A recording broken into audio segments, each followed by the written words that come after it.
engendre une réduction d'environ 33% du prix de la tonne de ciment gris. Ainsi, le prix de la tonne de ciment gris est fixé ainsi qu'il suit. 55 000 francs la tonne à Niamey. La conquête de la souveraineté passe avant tout par l'exploitation des ressources nationales au profit de nos populations.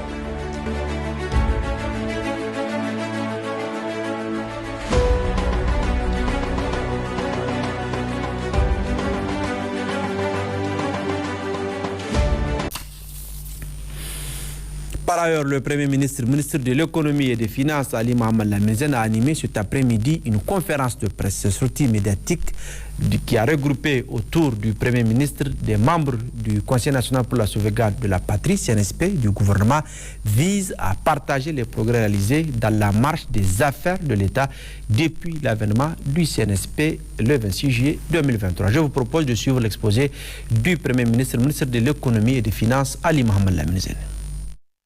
Il vous souviendra que notre pays, nous avions connu des sanctions extrêmement pénibles suite à l'avènement du CNSP au pouvoir, des sanctions qui ont négativement affecté l'économie de notre pays, mais des sanctions qui n'ont pas réussi à émousser la résilience de notre peuple. Il faut dire que l'embargo que nous avons connu, j'ai presque envie de parler du blocus, il nous a confortés dans le nécessaire effort de continuer à résister. Les frontières étaient fermées et curieusement cela avait favorisé la pression des groupes terroristes contre nos paisibles citoyens et nos forces de défense et de sécurité. Je voudrais à cette occasion que nous observions une minute de silence et de prière pour nos frères en armes et les civils qui sont tombés. S'il vous plaît, on se lève un peu.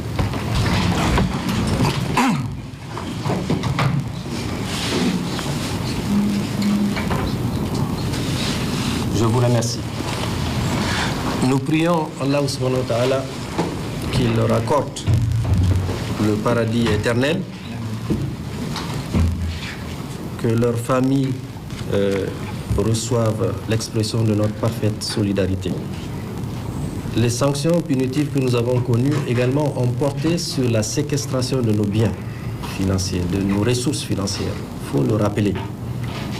Les institutions communautaires auxquelles nous appartenons et auxquelles nous appartenions, notamment la CEDEAO, l'UEMOA, la Banque centrale, avaient pris en otage les ressources des paisibles citoyens. Rappelons-le, ce sont des impôts collectés sur nos citoyens, déposés dans ces institutions qui ont été pris en otage. Il s'est également ajouté la suspension de tous les concours financiers. Quand on parle de concours financiers, il n'y a pas que des dons que nous recevions. Il y a également des emprunts que l'État contracte. Tout ça avait été gelé pendant un certain temps. Grâce à Dieu, cela a pris fin, mais ça n'a pas manqué de continuer à exercer des pressions sur nos finances publiques, sur notre économie. Je voudrais donc saluer ici le soutien indéfectible du peuple nigérien dans son ensemble, qui avec dignité, avec abnégation, avec sagacité, est resté fermement attaché à la souveraineté de notre peuple et pour une indépendance véritable. Il convient de rappeler que malgré les difficultés qui nous sont imposées, les moyens financiers substantiels nécessaires pour faire face à l'insécurité qui nous est elle-même imposée, le CNSP et le gouvernement, sous la conduite du général du brigade Abraham Chani, chef de l'État, maintiennent l'État debout. Je dis bien debout. Et se lance progressivement dans l'amélioration continue des conditions de vie des populations. C'est dans ce souci permanent de recherche d'une vie meilleure pour nos populations et d'écoute des préoccupations des Nigériennes et des Nigériens, conformément à la vision du chef de l'État, que d'importantes mesures ont été prises. Je voudrais, avec votre accord, rappeler. Il y a eu l'abattement de 25% des droits de douane à l'importation du riz. Évidemment, quand on fait un abattement, c'est autant des ressources que l'État accepte de perdre. Mais ce n'est pas une perte, puisque ça va au bénéfice des populations. Il y a eu l'acquisition et la vente à prix modéré du sucre et du riz. Les dispositions qui avaient été prises à la veille de l'exercice d'un des piliers de notre religion, notamment le mois de Ramadan, ont permis à notre pays d'échapper à un autre coup qui était préparé. Il fallait qu'on fasse Ramadan sans sucre, sans riz.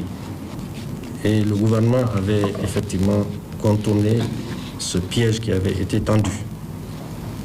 Nous avions acquis et cédé à prix modéré ces denrées qui étaient très importantes pour la circonstance. Une autre mesure, il faut le rappeler, c'est la réduction des prix des hydrocarbures. Vous savez, notre pays a employé son hydrocarbure à partir de 2011. Depuis cette période, à ce que je sache, il n'y a pas eu de baisse sur le prix à la pompe. Cela peut s'expliquer par justement des circonstances. Le général Tchiani a tenu à ce que cette fois-ci, nous puissions travailler à diminuer le prix à la pompe pour que le peuple nigérien puisse en bénéficier.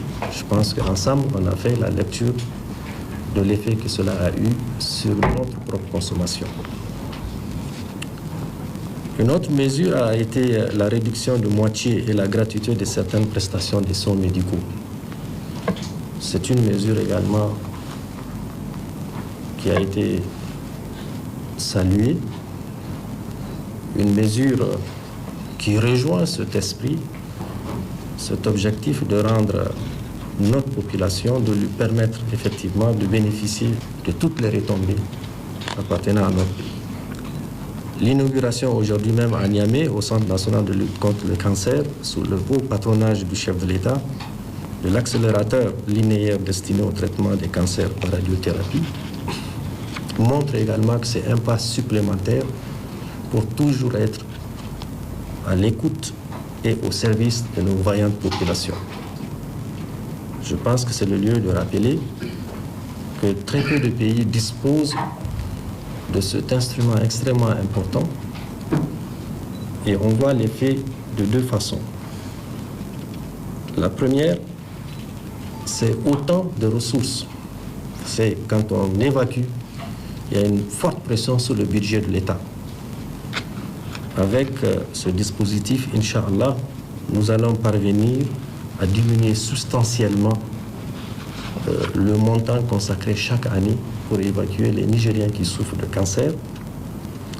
Et le deuxième regard, c'est aussi l'acte posé qui confirme que nous avons décidé effectivement de nous prendre nous-mêmes en charge, c'est-à-dire le principe de la souveraineté. Le lancement très bientôt de l'opération d'achat des céréales directement auprès des producteurs ruraux dans le cadre de la reconstitution du stock national de sécurité alimentaire. Bientôt, Inch'Allah, le chef de l'État a donné instruction que nos producteurs, donc les paysans nigériens qui produiront, pourront vendre à l'État leur production de manière à ce que cela rejoigne le stock national de sécurité et en temps opportun, cela pourrait être utilisé et avoir un impact effectivement à la fois sur l'économie mais également sur les populations elles-mêmes. Mesdames et messieurs, c'est avec donc beaucoup de plaisir que je vous répète, tel que déjà annoncé par les médias, que le président du CNSP, le chef de l'État, a signé hier, lundi 14 octobre 2024, une ordonnance déterminant le régime fiscal dérogatoire applicable aux activités de production, d'importation et de commercialisation du ciment gris. Cette ordonnance, avec effet immédiat, engendre une réduction d'environ 33% du prix de la tonne du ciment gris. Ainsi, le prix de la tonne de ciment gris est fixé ainsi qu'il suit. 55 000 francs la tonne à Niamey, 54 000 à Dosso, 49 000 à Tawa. Il faut souligner que c'est dans cette région qu'il y a la production de ce ciment, ça s'explique. Si on parle du coût de transport, donc il est moindre. 55 000 francs à Maradi, 57 000 francs à Zender, 59 000 francs à Difa, 59 000 francs à Agadez et 57 000 francs à Tillabéri. Au regard des fortes pluies enregistrées cette année dans notre pays et des inondations qui s'en sont suivies, avec des pertes en vies humaines et des dégâts importants sur nos différentes infrastructures, cette baisse importante de prix répond parfaitement à nos besoins de construction et ou de reconstruction de nos infrastructures publiques comme privées. De la construction des routes urbaines et interurbaines, des ouvrages hydrauliques, urbains, ruraux, pastoraux, à la construction des classes, cette réduction de prix du ciment gris va impacter naturellement, mais de manière positive, l'ensemble de nos populations. Le chef de l'État, avec tous les membres du CNSP et du gouvernement, ont estimé qu'il devait y avoir une réaction pour apporter une réponse claire. Comme vous le savez, il y a même un comité national, vous étiez là, je crois, à son lancement, pour répondre aux effets des inondations.